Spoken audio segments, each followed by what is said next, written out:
우리의 삶 속에서 남보다 어려운 일 있습니다. 남보다 힘든 일도 있습니다. 근데 내게 주어진 삶 모두가 다 나쁜 건 아닙니다. 그리고 그러한 일들을 통해서 우리의 삶 속에 가치가 있는 게 무언가, 귀한 선물이 무언가 하는 것을 깨닫는 은혜가 주어지기를 바랍니다. 1절에 있는 말씀입니다.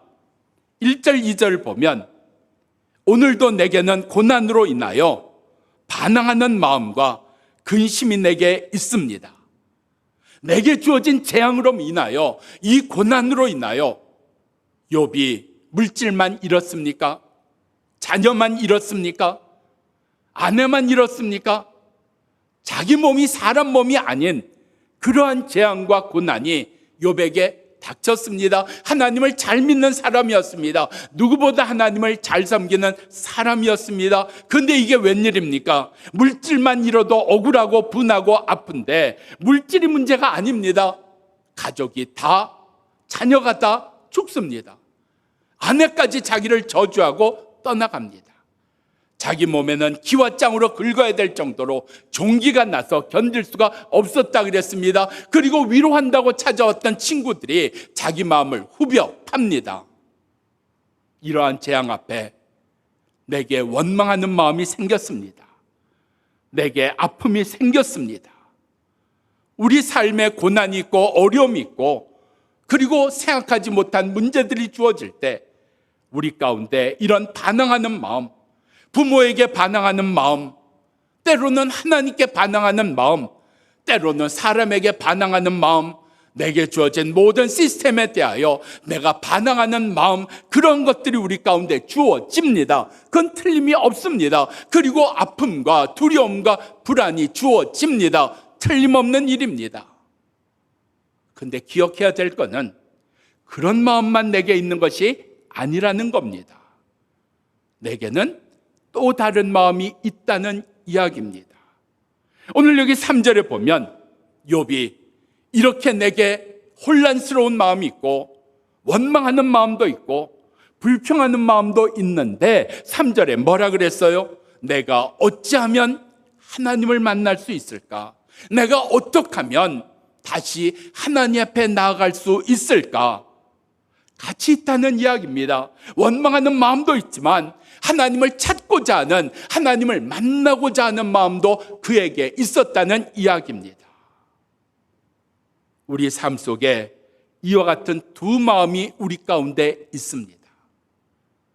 4절에서 나의 하나님의 말씀을 나는 듣기를 원합니다. 나의 하나님의 도움을 나는 받기를 원합니다. 그런데 이 마음만 있었나요? 아니요. 내가 왜 이런 일을 겪어야 됩니까? 아니, 물질만 가져가시면 됐지 왜 나의 가족까지 치십니까? 아니, 내 몸에 난 이 씻을 수 없는, 견딜 수 없는 이 아픔은 또 무엇입니까? 내 친구들이 와서 나를 향해 저주하고 나를 향해 판단하고 나를 향해 욕하는 것은 무엇입니까? 그의 육신만이 아니라 그의 심령까지도 다 무너져버린 상황에 욥은 또 다른 마음, 나의 하나님 아직도 계시지요? 나의 하나님, 나의 이 모든 사정을 아시지요? 욥에게 있었던 이 두 마음, 나에게는 없을까요? 우리에게는 없을까요? 내가 아무리 어렵고 힘든 일을 겪었을 때 원망하는 마음만 있습니까? 불안과 두려움과 아픔만 있던가요? 아니요. 그 가운데 그래도 기도해야 되는 것 아니야? 내가 이럴 때 내가 주님을 찾아야 되는 것 아니야? 이런 두 마음이 우리 가운데 있다는 사실입니다. 성경은 우리 가운데 이런 두 마음을 분명하게 말씀해 주십니다. 어느 날 아버지가 두 아들을 부릅니다. 그리고 큰아들에게 먼저 이야기를 합니다. 아들아, 오늘 밭에 꼭 일해야 되는 것이 있는데 내가 가서 일해주면 좋겠다. 아들이 뭐라 그럽니까? 예, 걱정하지 마세요. 제가 가겠습니다. 아버님의 말씀에 순종해야지. 아버님이 이렇게 애쓰고 땀 흘린 밭을 나도 잘 돌봐야지. 틀림없는 마음입니다. 근데 그 마음만 있는 게 아니에요. 꼭 내가 가야 되나? 내가 해야 되나? 왜 맨날 나만 시키는 거야? 아니, 오늘 좀 빠지면 안 될까? 또 다른 마음도 있었다는 이야기입니다. 두 마음이 큰아들에게 있습니다. 큰아들에게만 두 마음이 있을까요? 작은 아들을 불러서 이야기합니다. 아들아, 오늘 밭에 중요한 일이 있으니 내가 가서 일해주면 좋겠다. 둘째가 이야기, 아버지, 저 선약이 있거든요. 저도 바쁜 사람이에요. 이렇게 이야기하시면 어떻게 해요? 저 못 갑니다. 아무리 아버지가 부탁하셔도 오늘은 제가 못 갑니다. 그리고 나왔어요. 그런데 아버지가 나에게도 불러서 따로 이야기해 주셨는데, 아버지가 얼마나 급하셨으면, 아버지가 얼마나 도움의 손길이 필요했으면 나에게 이야기하셨을까? 그에게 또 다른 마음이 있었고 그 또 다른 마음을 그는 택하였습니다. 그리고 밭에가 일하였습니다. 우리 가운데 언제나 원망하는 마음만 있는 거 아닙니다. 언제나 불평하는 마음만 있는 거 아닙니다. 언제나 억울하고 아프고 힘들어하는 혼란스러운 마음만 있는 것 아닙니다. 또 다른 마음 분명히 있습니다.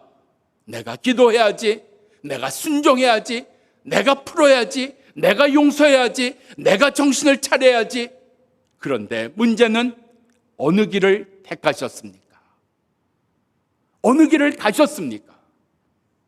예수님의 말씀처럼 우리 가운데는 넓은 길도 있고 좁은 길도 있다 말씀을 하셨습니다.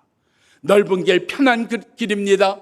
사람들이 많이 가는 길입니다. 일반적으로 가는 길입니다. 그런데 좁은 길은요, 일반적으로 가는 길이 아닙니다. 별로 사람이 없는 길입니다. 험한 길입니다. 나는 지금까지 신앙생활하면서 어떤 길을 택했나요?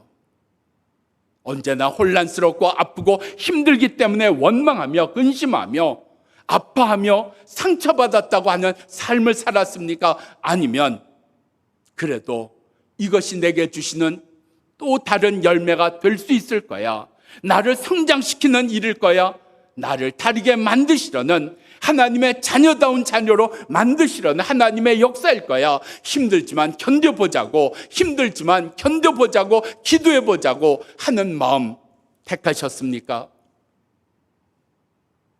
우리 가운데 이 택함의 실패가 오늘 나로 하여금 10년 전과 다름이 없고 20년 전과 다름이 없고 귀한 직분을 받아도 다름이 없는 자로 만든 건 아닐까요? 내가 집사 받는다고 달라지나요? 내가 더 귀한 직분을 받는다고 달라지던가요? 아닙니다. 이 선택 앞에 나는 무엇을 선택했습니까? 힘들어도 이 좁은 길 가야지, 아파도 이 길을 가야지, 억울해도 이 길을 가야지, 내가 손해봐도 이 길을 가야지. 남을 따라가는 길이 아니라 내가 본이 되어야지. 선택하지 아니함이 당연히 열매가 없는 거죠. 당연히 기쁨이 없는 거죠. 당연히 감사가 없는 거죠. 당연히 성장이 없는 겁니다. 오늘 나는 무엇을 선택했습니까? 쉬운 길, 편한 길을 선택했습니까? 세상이 말하는 희생이 있고 내가 순종이 있고 내가 주님의 뜻을 이루어드리는 그 길을 내가 간 겁니까? 우리 삶 속에 두 길이 있는 것 믿으셔야 됩니다. 아셔야 됩니다. 아픈 것만 있는 것이 아니고 억울한 것만 있는 것이 아니고 불안과 두려움의 일만 있는 것이 아니라 내게 주신 그 은혜가 생각나는 자리, 나를 오늘까지 붙들어 주신 주님이 계시다고 하는 그 일을 생각나게 하는 자리 또한 있습니다. 문제는 어느 길을 선택했느냐 하는 겁니다. 적당히 선택하며 사는 것을 성경은 이렇게 얘기합니다. 한 사람이 두 주인을 섬기지 못한다고요. 한 우물에서 단물과 쓴물을 동시에 낼 수 없는 거라고요. 말씀을 들으면 뭐합니까? 선택하지 않는데요. 내게 주신 말씀으로 선택하지 않는데요. 순종하는 말씀으로 선택하지 않았는데요. 내게 주신 말씀으로 아멘하지 않았는데 누가 와서 설교를 하면 무슨 말씀이 주어지면 변화될까요? 아니요. 이전에 한국교회는 30년 믿었다, 20년 믿었다 하는 게 참으로 귀한 모습이었습니다. 그런데 이제는 부끄러워해야 됩니다. 30년 믿었는데 지금의 삶이 어떠냐는 거예요. 아니 20년을 믿었다면서, 아니 10년을 믿었다면서, 세상 말로 10년이면 강산도 변한다는데, 아니 10년을 믿었는데 아직도 그거야? 아니 20년 믿고 30년 교회를 다녔다는데 아직도 그 모양이야? 나 오래 믿었다는 이야기 못하는 시대가 되어버렸습니다. 이전에는요, 그냥 인정을 해줬습니다. 목사 아들이다, 그럼 그냥 인정해줬습니다. 아, 장로님의 아들이다, 그냥 인정 다 해줬습니다. 그런데 이제는 그렇지 않습니다. 세상의 모든 것이 다 이 SNS 그리고 이러한 기기로 인해서 다 드러났다는 이야기입니다. 목사의 민낯도 드러나는 거고, 교회 안에 직분을 갖고 오래 신앙생활했던 사람들의 민낯도 다 드러나는 시대 속에 살고 있다는 얘기입니다. 옛날처럼 저가 몰라서 내게 인사하는 거지, 저가 몰라서 나를 존경한 그런 시대가 아니라는 이야기입니다. 다 압니다. 인사하면서 나보다도 못한 인간 다 압니다.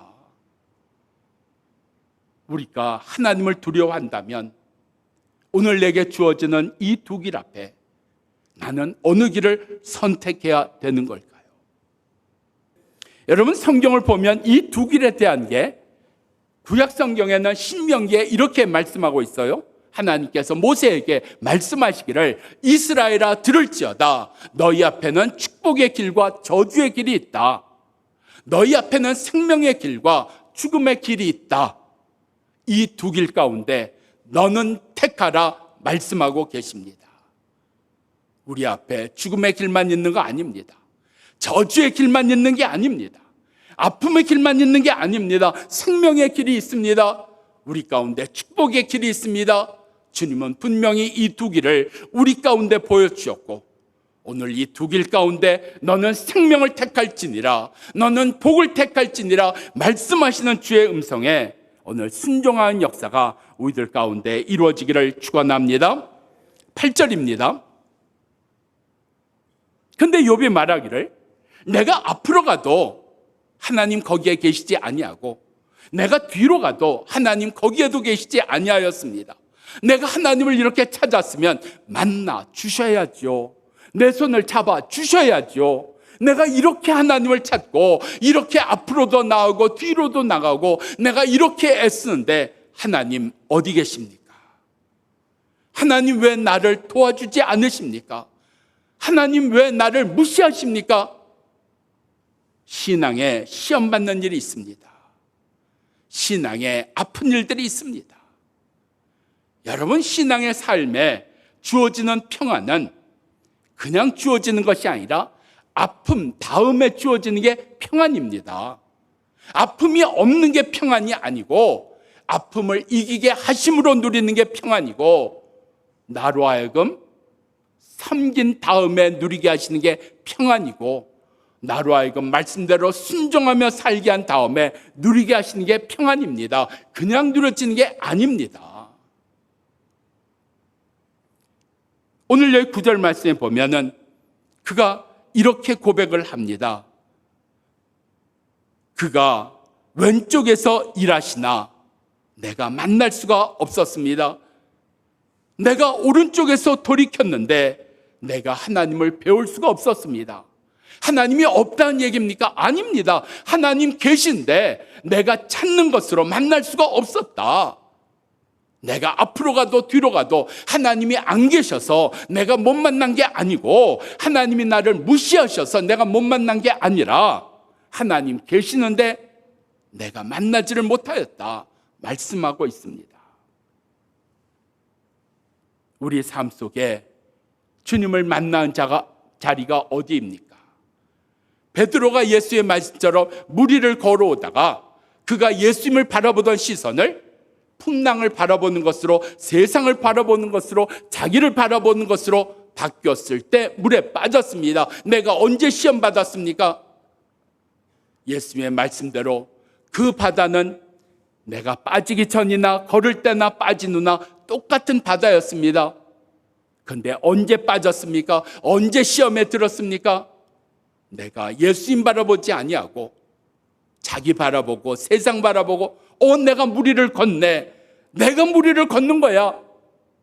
오늘 우리 삶에 오늘 이렇게 내가 가진 것으로 할 수 있다는 것으로 내가 안다는 것으로는 내가 찾는 것으로는 만날 수 없는 하나님이라는 것을 우리 가운데 말씀하고 계십니다. 주님 말씀하십니다. 우리 속에 이렇게 어렵고 힘든 일들 있는데 어디 계시냐고 답답할 때가 있는데 10절에 여호와께서 이렇게 내게 말씀하십니다. 여호와 하나님은 내가 가는 길을 아십니다. 내가 가는 길을 아십니다. 내가 지금 아픈 것 아십니다. 내가 지금 결정한 것 아십니다. 내가 생각하는 것 아십니다. 우리는 내가 하나님 앞에서 내가 결정하고 내가 행하는 것 우리는 종종 잊어버려요. 하나님 모르실 것이라고. 아니요. 아셔야 됩니다. 그래서 아프셔야 됩니다. 그래서 두려우셔야 됩니다. 나를 불꽃 같은 눈동자로 살피신 하나님, 내가 이렇게 꾀를 부리고 내가 이렇게 술수를 쓰고 내가 이렇게 적당히 하고 내가 이렇게 살아가는 것 하나님은 보고 계신다. 하나님은 아신다. 이걸 아셔야 됩니다. 이걸 두려워하셔야 됩니다. 그래야 바뀌어지죠. 내가 마음대로 결정하고 마음대로 행해도 상관없잖아. 성경은 그것을 버림받은 자의 삶이라고 이야기합니다. 버렸기 때문에 상관하지 아니하시는 죄 가운데 살아온 대로 그냥 살게 하시는 역사 말입니다. 10절에 주님은 분명하게 말씀하십니다. 내가 찾아도 만나주지 아니하신 하나님, 그 하나님을 만나는 것을 10절은 이렇게 얘기합니다. 여호와 하나님이 나를 단련하신 후에 내가 정금같이 나오리라. 단련하신 후입니다. 내가 찾는다고 만나지는 게 아니라 내가 만나겠다고 만나는 게 아니라 하나님께서 단련하시고 그 단련하신 것 다음에 하나님을 만나는 역사가 있다는 것을 말씀하십니다. 이 단련하신 자리가 어떤 자리입니까? 찾았는데 만나지 못했다? 실망입니다. 내가 열심히 했는데 이루어진 게 없다? 낙심입니다. 우리 가운데 연단은 낙심으로 옵니다. 연단은 실망으로 옵니다. 연단은 아픔으로 옵니다. 연단은 두려움으로 옵니다. 그런데 이런 연단 후에야 정금같이 나오리라. 새 삶이 되는 겁니다. 새 인생이 되는 겁니다. 내 속에 이렇게 단련하시는 일, 내게 무엇이었습니까? 주님께서 나를 단련하시는 역사 무엇이었습니까? 시편은 얘기합니다. 우리로 물과 불을 지나가게 하셨더니 주께서 우리를 풍성함에 거하게 하셨도다. 아직도 쩔쩔매면서 살아가십니까? 아직도 내 속에서 내가 다 주장하며 살아가십니까?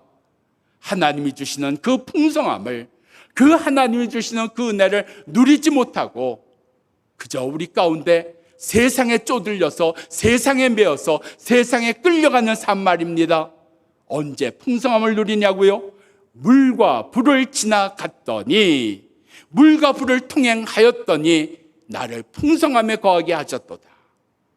이 물과 불을 건널 때 성경은 이사야에서 이렇게 말씀하십니다. 내가 물 가운데를 지날지라도 물이 나를 침몰치 못할 것이요, 내가 불 가운데를 건널 때에도 주께서 나로 타는 역사가 없게 하신다 말씀하셨습니다. 그것을 시편 23편에서는 내가 사망의 음침한 골짜기를 지난다 할지라도 해 받는 것을 두려워하지 않는 것은 여호와께서 나와 함께 하심이라. 물과 불을 통행할 때 놔두십니까? 열심히 해보라고 하십니까? 아니요. 그 물과 불을 통행할 때도 주께서 나와 함께 하십니다.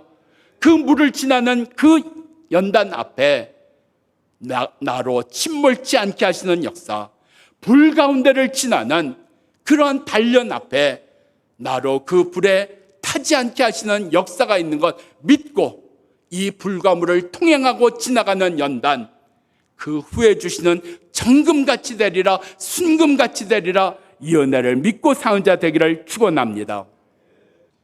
오늘 10절로 14절 마지막의 말씀 가운데 14절의 말씀을 꼭 기억하셔야 됩니다. 여호와는 나에게 작정하신 것을 이루시느니라. 내 계획이 이루어지는 게 아닙니다. 하나님의 작정하신 것이 이루어진다 말씀하고 있습니다. 그런데 이것을 원망합니다. 이것을 싫어합니다. 이것을 대항하여 싸웁니다. 하나님 나를 어떻게 작정하셨나요? 여러분, 이전에는 직분에 따라서 하시는 일이 달랐습니다. 예를 들어서 세상에서도 직분에 따라서 내가 요 부서의 일만, 이 나라와 관련된 일만, 그러나 더 위로 올라갈수록 더 많은 회사를, 더 많은 나라를, 더 많은 것을 보고 내가 그 더 많은 것에 신경을 써야 되고 감당을 해야 되는 게 있는 것 아닙니까? 우리 삶에 하나님이 우리 나름대로 작정해 놓으신 일 있습니다. 우리 가운데 만세 전에, 세상에 내가 있기 전에 하나님은 너를 위하여 계획하셨느니라. 그냥 하는 게 아니라는 이야기입니다. 나의 지혜입니까? 아니요. 하나님이 내게 작정하신 일을 이루신 것 뿐입니다. 내게 작정하신 것들, 나를 통해서 하나님께서 일하시고 역사하시는 것들, 하나님이 나에게 작정하신 게 무엇인가요? 그것을 내게서 어떻게 드러나게 하셨나요? 내게 작정하신 것이 있습니까? 하나님 내게 작정하신 것이 있어서 그것이 드러나는 겁니까? 그런 게 드러난 적이 있습니까? 지난 20년 우리는 일본에 있는 작은 교회들을 섬겼습니다. 그리고 그 교회들이 전도를 하고 세례를 주고 양육을 하고 순장으로 세우고, 그리고 그에게 복음을 전하고 하나님의 말씀을 전했을 때 그 일본 분들이 헌신을 해서 신학교를 가고 훈련을 받고 전도사님이 되고 목사님이 된 것을 이번에 볼 수가 있었습니다. 한국교회 선교 가운데 우리가 이야기하기 꺼리는 일들 중에 하나가 러시아라든지 아프리카든지 남미에 많은 교회를 세웠습니다. 그런데 문 닫은 교회가 많습니다. 아무도 없는 교회가 많습니다. 교회는 세웠는데 양육을 해서, 이번에 저희가 라후에 교회를 세우는데 벌써 재작년부터 이야기를 했어요. 아니, 그 전에부터 우리가 좀 섬길 수 있으면 좋겠습니다. 대나무 교회라도 우리가 짓고 싶습니다. 벽돌 건물이라도 짓고 싶습니다. 그때마다 기다려주세요. 기다려주세요. 그 마을에 세례받은 사람이 나와야 됩니다. 그 마을에서 11조 하는 사람이 나와야 됩니다. 그런 교인들이 나온 다음에야 건물을 세우자는 겁니다. 근데 한국 선교의 실패 중에 하나가 건물을 먼저 세웠어요. 건물 세우면 사람들이 옵니까? 처음에는 주는 게 많으니까 왔어요. 근데 다 갑니다. 다 갑니다. 라오 부족이 소중한 이유가 여기 있는 겁니다. 세례를 받은 성도가 있어야 돼요. 예배를 정기적으로 드리는 성도가 있어야지 돼요. 11조를 하는 성도가 있어야 돼요. 그런 다음에 본교회가 도와주시면 좋겠습니다. 우리 가운데 하나님께서 작정하신 것이 라오 가운데, 일본 가운데 이루어진 것 같이 내 삶과 우리 교회 가운데도 이루어지기를 축원합니다.